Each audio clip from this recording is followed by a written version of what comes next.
So today I'm going to talk about some work that we've done with communities in Eastern Maine to help enhance their management programs within the municipality using some of the technology that Brian and others have developed over the last couple decades.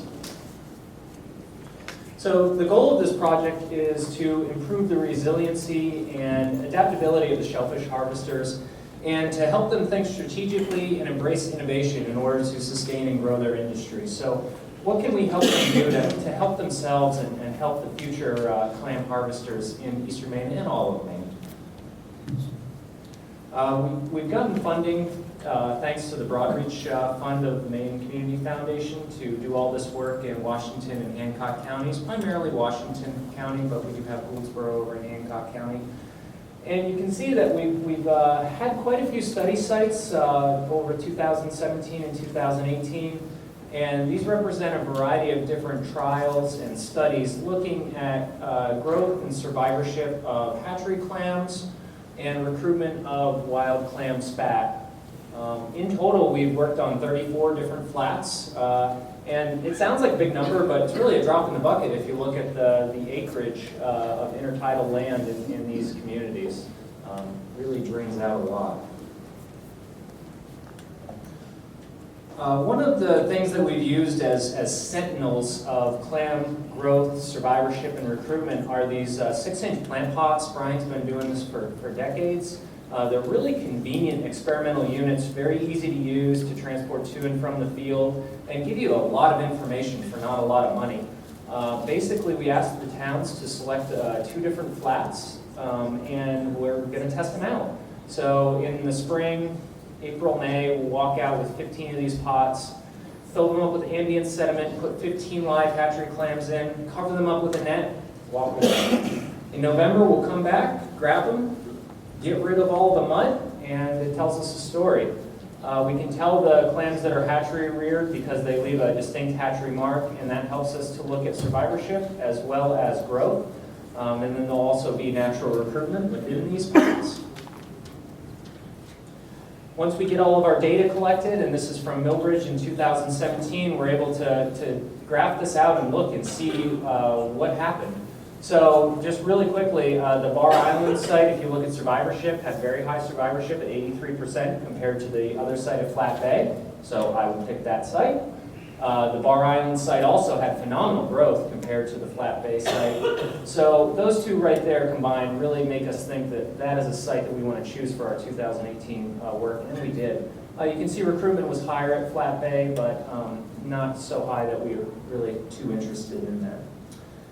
In 2017, we wanted to show the harvesters that it is worth your time to go out and put down a net over these clams. And you can see that the hatchery clams under nets, 60% survived compared to less than 10%. And wild recruits was well over 100 per square foot compared to almost nothing in the unnetted plots. So in 2018, we put all of the clams under nets. Each town put down 100,000 clams under 20 nets, and many of the towns, most of the towns in fact, put down more seed, 150,000, 200,000, 250,000 seed. And this happened in April and May. In November, we go back and we pull the nets off, and this is what we hope to see. We hope to see the mud just splattered with holes because that's very, very high survivorship, and in several of the communities, that is what happened. At this time, we'll take core samples using a number 10 coffee can, really specific device there, and tag the samples with the nets and take them back to the lab, wash all the mud out, and again, we're left with what happened. We can tell our hatchery clams from our wild clams and measure growth rates. And then the real work begins, because then you go back to sit at a desk and spend hours and hours measuring these clams, counting them, entering data. And then I get to sit down with Brian, he's my statistician, and work out what happened. So if you see here, the green bars are the 2017 plant pots, which were in the exact same location as the 2018 nets. And these locations, again, were based on the 2017 data. And when we look at Goldsboro, this is survivorship, actually had better survivorship in 2018 compared to 2017 at 92%. Millbridge was very similar, 86% this year compared to last year was 82. And Pembroke actually went down, 82% last year compared to 14% this year. And that's largely because we trapped crabs under the nets, and we had an enormous amount of crab damage. The crabs had a great time. When we look at growth, it is really interesting. All of the locations grew 4 to 5 more millimeters in 2018 compared to 2017. It's a really neat trend, but still very high growth. If you look at both Gouldsboro and Millbridge, growth over 1 inch in a single growing season, that's pretty phenomenal for Eastern Maine. And Pembroke just under an inch, which for that far east is very, very good. And when we look at recruitment, it's kind of all over the board. You can see in Gouldsboro we had much higher recruitment at that particular site in 2017 and very little recruitment under the nets in 2018. Millbridge, both years was pretty minimal on recruitment at that particular site. And in Pembroke we had slightly higher recruitment at right around 137 per square foot again this year, which was more than 2017. And if you remember, the Pembroke hatchery clams did very poorly because of crab predation, so there must have been an enormous set there for there to be that many animals still left with so many predators in the nets. So we had 4 towns participate in 2017 and 2018, and you only saw data for 3 of them. And that's because the pots give us more information than just biological information.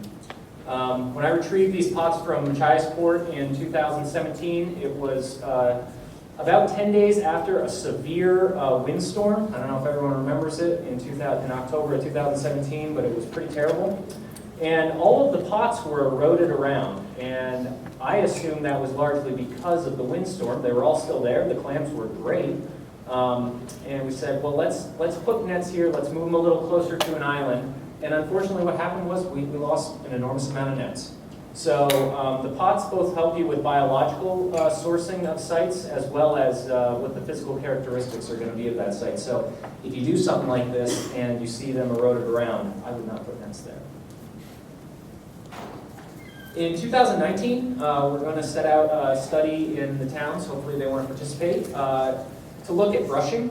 And basically what we're going to do is set up 1 or 2 plots in each town, different sites based on our 2017-2018 data. We're going to put boughs around some of the plots and not all of them. Some of them are going to get nets, some of them won't, some of them will get hatchery seed, and some of them won't. So hopefully we'll see a difference in recruitment in the brushed or unbrushed, or if we don't see a difference, then it's a pretty strong feeling that it might not be worth putting out the brush and taking the extra time.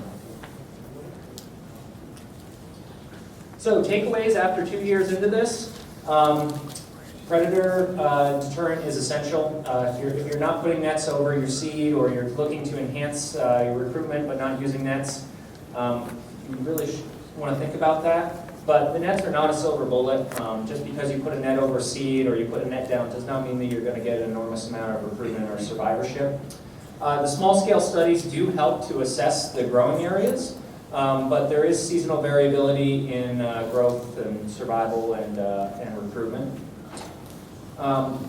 Some sites might not be applicable for netting due to current and environmental conditions, so it's good to know that before you put out lots of nets and have them float away on you. I've had really positive responses from the clam committees involved, and I think in general, clam committees want to do something to enhance the numbers of animals on their flats and get more people out working. And one of the big things is getting kids involved. We've worked with Bill Zolik at Eastern Institute, with the Sumner High School kids. I encourage the clammers to bring their kids out with them, because this little guy here might buy his first truck by doing clams. So that's our future. And again, big thanks to Broadreach from Maine Community Foundation.